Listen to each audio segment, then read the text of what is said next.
Come to the stage right now. Put your hands together for Kevin!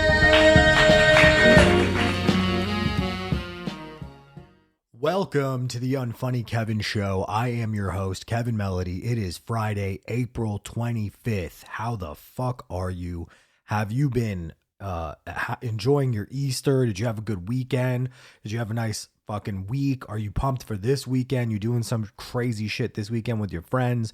You're in the fucking street. I don't know what you're doing. You're jumping up and down. You're climbing light poles. Maybe you're rioting. Maybe you're picketing. Maybe you got some crazy shit going on. Maybe you're going on a good date and not a bad date or the worst date you've ever been on, which is going to be a topic today at the end of the show. Very excited to share some listener submitted items and share the craziness with you folks. So let's just jump right the fuck in. I want to start off with, if you have not, 5 stars in Spotify, 5 stars in Apple Podcast, and if you're listening on Apple, write a review. I would appreciate positive things, but you can write negative things like, I hate his point of view, I hate his voice, I hate his show, whatever you want to say, or nice things, you know. So it's totally up to you folks, but leave some shit in the Apple Podcast store. I appreciate it.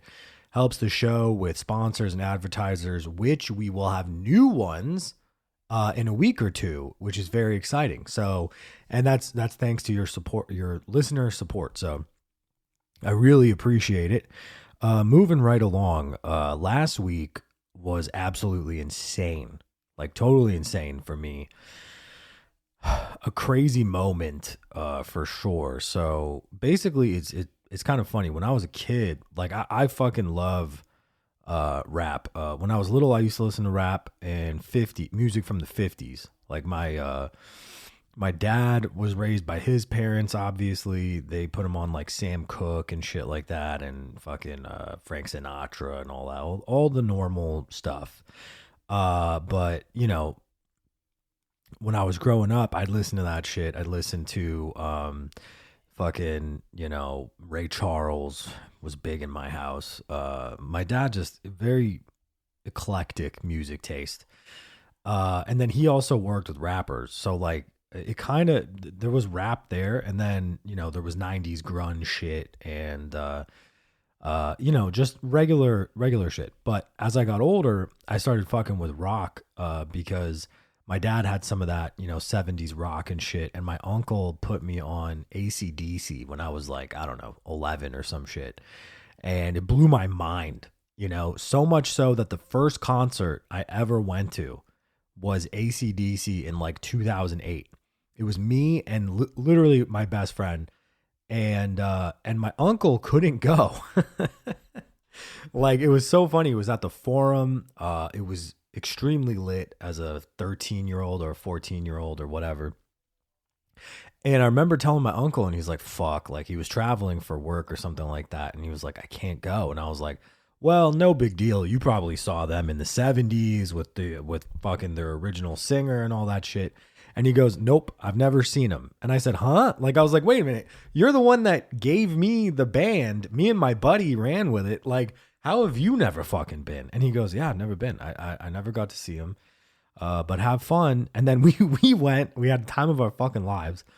And then my uncle never got to see them again. Like, they stopped touring for a while. The lead singer got replaced with like fucking Axl Rose or some shit.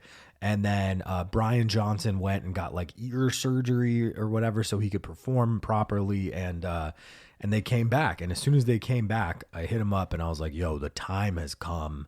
No expense spared. We got to go. Like, me, my same buddy from 2008 and my uncle. So it was like 17 years in the fucking making. And AC/DC was in California. They were playing at Pasadena. And it was a fucking insane show, bro. It was insane. Like, I mean, obviously AC/DC, one of the best selling bands of all time, you know, one of the most insane stories, like how they started and how they got to where they are. And it's just like, it's nuts, you know, and it's a fucking super unbelievable performance. The lead guitarist, Angus Young, is like 70 years old and he played for like 3 hours straight. It was insane, bro.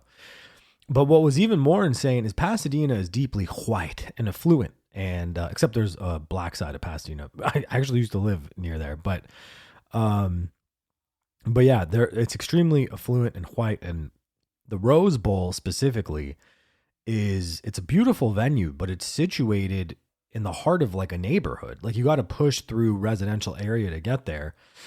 And so all these fucking streets were blocked off, and I saw, it was me, my buddy, and my uncle, and I'm like, all right, I'll get an Uber or some shit. And we tried to get down to the venue.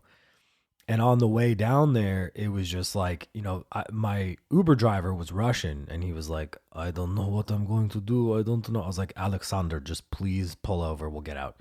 He's like, oh, geez, thank you, buddy. And so we jump out of the car, and we end up walking like, I don't know, a mile or some shit. And we get to the venue, and the venue was insane, bro. There were people tailgating. There was little kids there pounding beers, fucking weed flying around, fucking lots of old whores, man. Oh my God. The greatest old whores you'd ever seen. They were like, you could tell they've been in those tailgating, fucking whoring it up since like 72 or whenever the first album came out, and they still haven't stopped. Oh my Jesus. It was crazy. They're like, giant like tits hanging out and lipstick not appropriately applied. You know what I'm saying? Where it's almost like lip liner, but it goes up and maybe over the nose. Like it's like they were applying lipstick, but with Parkinson's, newly developed or something. I don't know. It was legitimately insane. So, but the performance was unbelievable. It was a super surreal moment. If you ever get to do that with a relative or whatever the fuck, 100% do it. It was insane. And shout out to fucking AC/DC for bringing it, bro. Afterwards, we had to walk too. You couldn't get an Uber out of there. I mean, people were drunk and fighting and yelling in the neighborhood. I went to the bathroom. I drank too much fucking water. I had to go to the bathroom like 3 times. And I went to the bathroom, and there was like a dude and a girl in a stall. And I don't know if you ever been to the Rose Bowl, but Jesus, those bathrooms are disgusting. Disgusting. This was white people off the chain. White people unhinged. White people and Mexicans. Lots of Mexicans. There were lots of Hispanics at AC/DC. I was totally floored. But yeah, so that was fun. Yeah, so I did that, and then we're going to get right into some other shit here. We have 2 fan submitted articles. So I got to pull this up here. This is funny because I didn't know anything about this until I saw this article, and this is old news, folks. So we're going to cover something old, an oldie but a goodie, I suppose. Because I don't know anything about this story, and I'd like to be educated, but I'm dumb. So here we go. An online fundraiser for Carmelo Anthony with a K, a 17-year-old Texas high schooler accused of murdering fellow student, Austin Metcalf at a track meet on April 2nd has reached $453,000. The accused's bond was reduced from $1 million to $250,000. Okay. Newsweek contacted Anthony's attorneys for comment, but they didn't respond. Why this matters. The case has sparked intense debate on social media. Who cares about social media? Some of which has been infused with race. Oh, right. Anthony is black and Metcalf was white. That's funny. DK Metcalf, a football player, he's black. So I didn't guess that it was black on white and white on black here. Anthony claims he acted in self-defense. Oh, okay. Which some of the supporters have compared to the case of Kyle Rittenhouse. Oh, boy. Good old crying Kyle. Kyle in Kenosha, Wisconsin in 2020. However, prosecutors took a different view. Oh, and they charged Anthony with first-degree murder. And then they show a picture of this kid who he looks sad, just a sad black kid next to a kid that looks exactly like Matt Rife. Did Carmelo Anthony kill Matt Rife? Is Austin Metcalf Matt Rife's real name? On April 2nd, Metcalf, a student at Memorial High In Frisco, one of Dallas's northern suburbs, well, everyone has a gun there. Why is this news? Was stabbed to death. Oh, shit. During a track event held at the. Oh, this was a stabbing. Police arrested Anthony at Sentinel High School, player also age 17, over the killing, though he claims he acted in self-defense. Okay. Online fundraisers have created support for both families, with two for Metcalf that raised $546,000 compared to $453,000 for. Okay, so the white kid is still winning. That's crazy. This is nuts. The fund for Anthony was created on fundraising website Give Send Go and is titled Help Carmelo's Official Fund.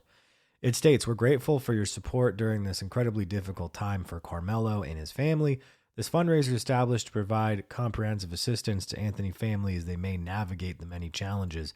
Dude, if I have to stab a white kid to get 500 grand, what am I doing?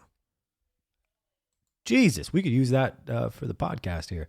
On Monday, Judge Angela Tucker reduced the bond from $1 million to $250,000, which his family posted later that day. He has been released from custody. All right, well, tune in next week, folks, when me and Carmelo Anthony chat about his murdering Matt Rife. There are currently two fundraisers, blah, blah, blah, blah, blah. The second was created to help support Austin Metcalf's mother, Megan, and twin brother, Hunter. According to the arrest report, an altercation began when Metcalf asked Anthony to move under the memorial's pop-up tent, at which point one witness said Anthony reached into a bag and replied, "Touch me and see what happens." Do you know how many dumb fucking kids when I was in like middle school would say, actually, one of my homies did stab someone in middle school. I take that back. The arrest report said Anthony confessed to the police saying, "I'm not alleged, I did it." Oh, shout out Anthony. The report later said, "I was protecting myself. He put his hands on me." Speaking with the Post, Anthony's father said his son had been provoked and was not the aggressor. Now here's what people are saying. Here we go. One anonymous individual donated $10 to Carmelo Anthony, wrote, "Keep the conversation grounded in facts. A case that wasn't of premeditated murder, just an incident similar to Kyle Rittenhouse's situation. Carmelo was facing imminent threats to his life. No criminal record or history supports that of a cold-blooded murderer, donating every week until he's free." Damn. A second one said, "Donating again because of the pain of watching a young black child be targeted by lies and hate is too much to bear." Okay, what's next? He remains under house arrest and has an electric ankle monitor, blah, blah, blah, blah, blah. Okay. So he cashed out here. Let's see if I can find Carmelo Anthony stabbing video. Is there video of him fucking up Matt Rife? Because, like, I mean, if there isn't, I don't know.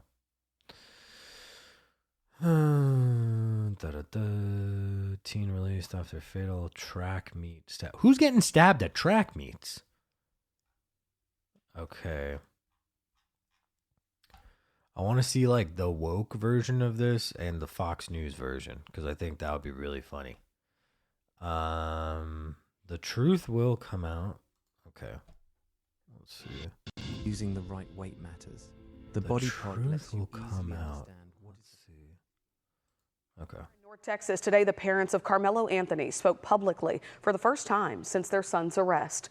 Anthony charged in the stabbing death of 17-year-old Austin Metcalf at a track meet in Frisco. He was detained after the stabbing, but he was released from jail on Monday after his $1 million bond was reduced. Anthony is now on strict house arrest. Today we heard from his mother. We believe in legal process, and that is where the truth will come out. To the family who experienced the loss, my heart truly goes out to you. Jeff Metcalf, the father of Austin Metcalf, made an appearance at the conference. Jeff Metcalf looks exactly what you think he'd look like, by the way. And so does Carmelo's mother. Police then escorted him out of the building. You won't want to miss our special Inside the Hearing that's streaming right now on WNBA. Okay, well, that shed no light. Let's see. Carmelo Anthony stabbing. Fox News. Okay, here we This should be good. Let's see. Cox Business We got to get both Internet sides, right? delivers upload speeds just as fast as your download See what we're speeds. dealing with here. For just $50 a month, get Cox Business Fiber Internet and a $100 Cox Business prepaid MasterCard. Fiber availability limited in select areas.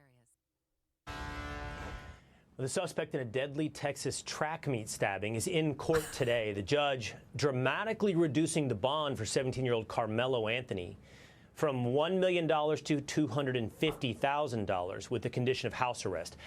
Fundraising for his defense currently stands above $400,000. My next guest was arguing against any reduction as the prosecutor of the case. It's Collin County, Texas District Attorney Greg Willis. Mr. District Attorney, thank you for being with us here today. Let me talk about your reaction first to the bond being set at $250,000 after the county, the district, asking for $1 million bond.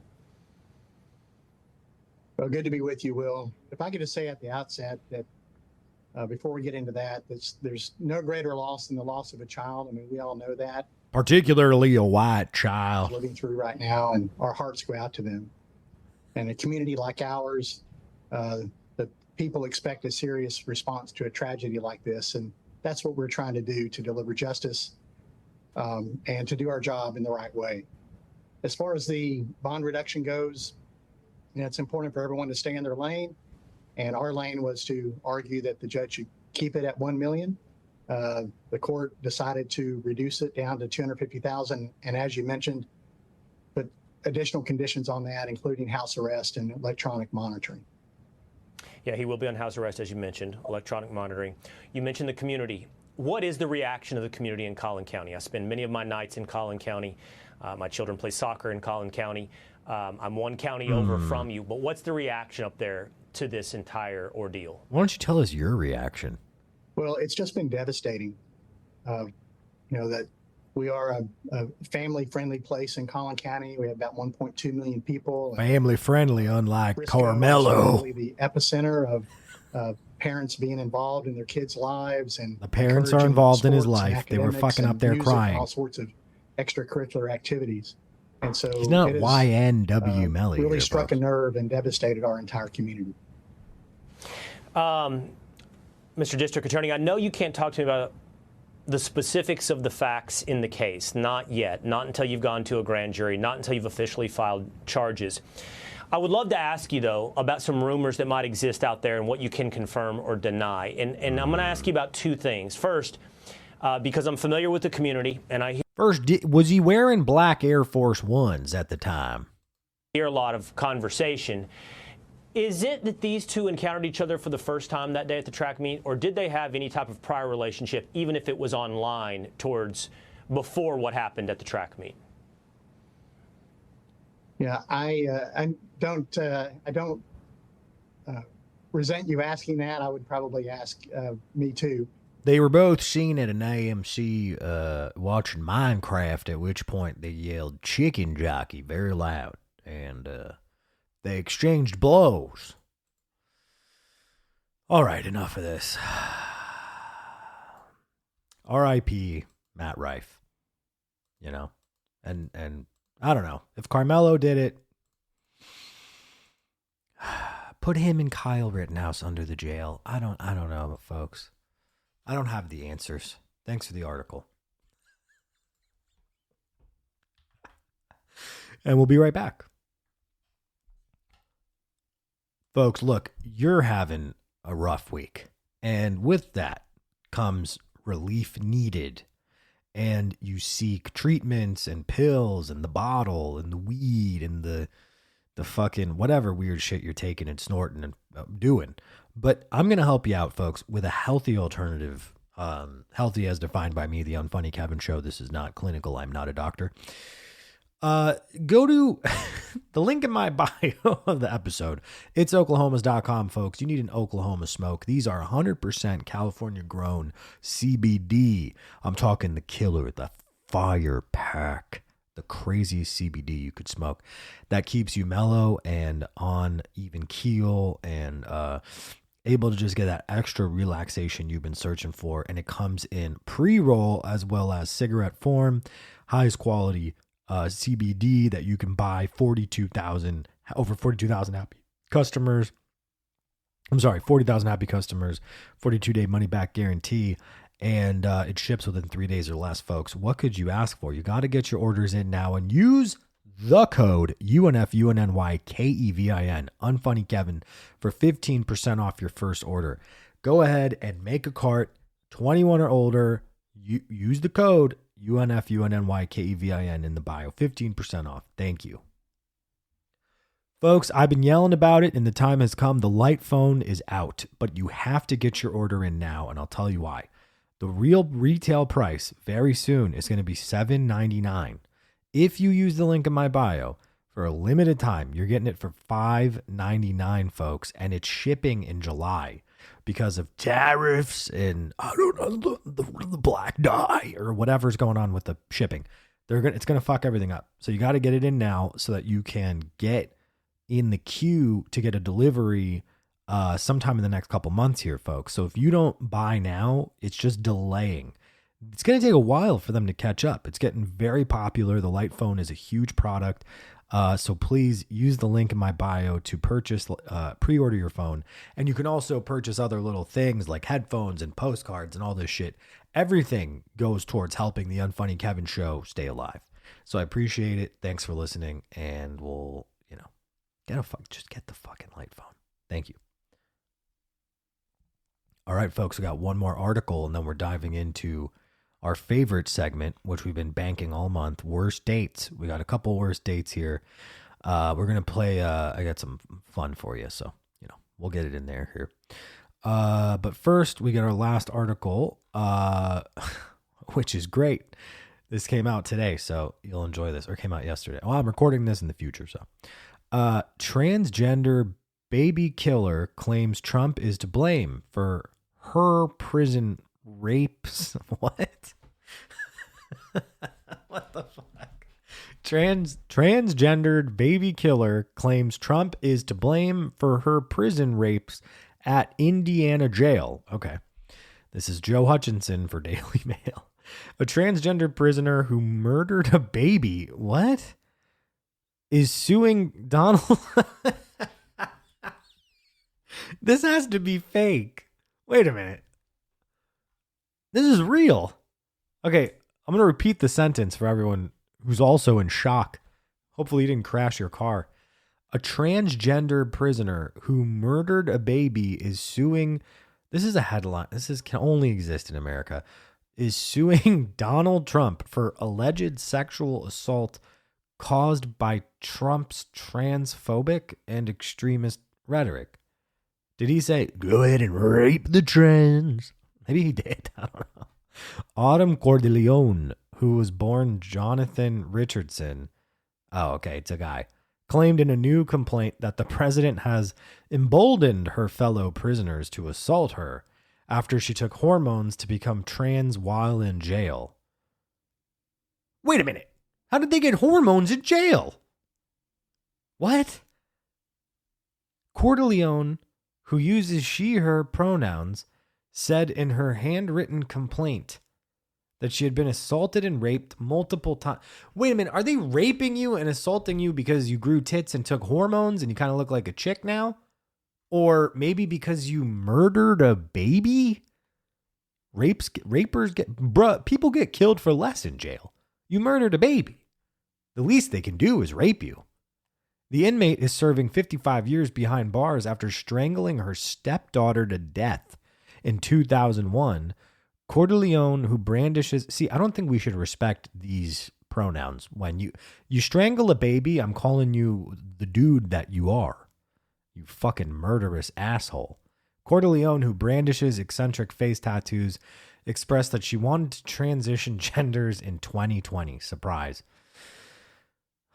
Why did she wait so long if she always knew? The trans woman said they started after being transferred to the facility from Newcastle Corrections, where she kept in protective custody. In her complaint, she said that one of her offenders said, Trump president now, and we won't get in trouble for fucking you trannies up.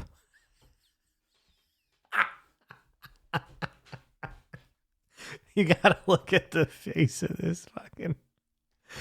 Trump president now, and we won't even get in trouble for fucking you trannies up. This is great. We're patriots, and even if you tell on us, Trump will pardon us and probably give us a medal. Did they really say that? You think they really said that? Okay. She's seeking $3 million in damages from Donald Trump, alleging that two members said similar things during the assaults. Cordelleone said in her complaint that she was warned that if she snitched on her attackers. Has this person not been in jail for this whole time? In prison? This is prison. You know where you are, right? How do you not know? When she tried to report the attack, she claimed she was told by the unit team manager, "I've seen your case on the news and don't think us taxpayers should have to pay for your surgery." I agree. God doesn't approve of transgenders and gays. Oh, okay. Well, I don't agree with this. So what do you expect to happen when you dress like a woman and have tits in a male facility? Well, I agree with the second part. The case allegedly mentioned by the worker concerns a lawsuit filed by her over state law that bans taxpayer-funded transgender surgery for men. When did we start paying for baby killer sex change? I don't remember this. This is nuts. Well, I guess it's Indiana. I don't know. The original complaint said that Cordelleone was diagnosed 2020 with gender dysphoria and prescribed female hormone and testosterone blockers. Oh, Jesus. It added that she engaged in self-harm and attempted suicide because she's a woman and cannot tolerate her male body. It was ordered in March that the Indiana Department of Corrections arrange sex reassignment surgery at her earliest opportunity. Okay. Cordelleone was convicted of killing her 11... Yeah, just kill her. Them, they, whatever. Kill them. Both of them. Cordelleone was in charge of his stepdaughter. While the victim's mom was away for the day, the killer told the police that she found the victim in a crib and she had vomit coming from her mouth. Cordelleone later admitted she was fussy and had tried to calm her down. It was determined the girl died from manual strangulation. While behind bars, Cordelleone told a correctional officer, all I know is I killed the little fucking bitch in 2002. I don't care about this person. I just don't. And I understand the argument, but this is retarded. This person is, just kill this person. Okay. Moving on, folks. All right. We promised we'd get to worst dates. So 424-244-9599. In case you didn't already know, that's the hotline to text us your worst date or leave a voicemail with your worst dates. Now, I've been collecting this for a while, and I have a couple good ones that came through a text thread, and then I have a couple voicemails. But for this show, I thought it would be funny to take these text thread ones and address them one by one. But since they're texts, I'm going to put them through an AI. So here we go. This is the first one. Dude told me to jump out of his window so his grandma wouldn't see me come out of his room. Apparently, she had just gotten there. My dumbass really jumped out the fucking window. Okay. This worst date. So dude told me to jump out of his window so his grandma wouldn't see me come out of his room. Apparently, she had just gotten there. My dumbass really jumped out of the fucking window. That does sound like a fucking awful date. Thank you. I don't know, Apu. All right, it's a go because they're anonymous. All these stories are anonymous, so you can just text them, and I'll throw them through these nice AI filters here.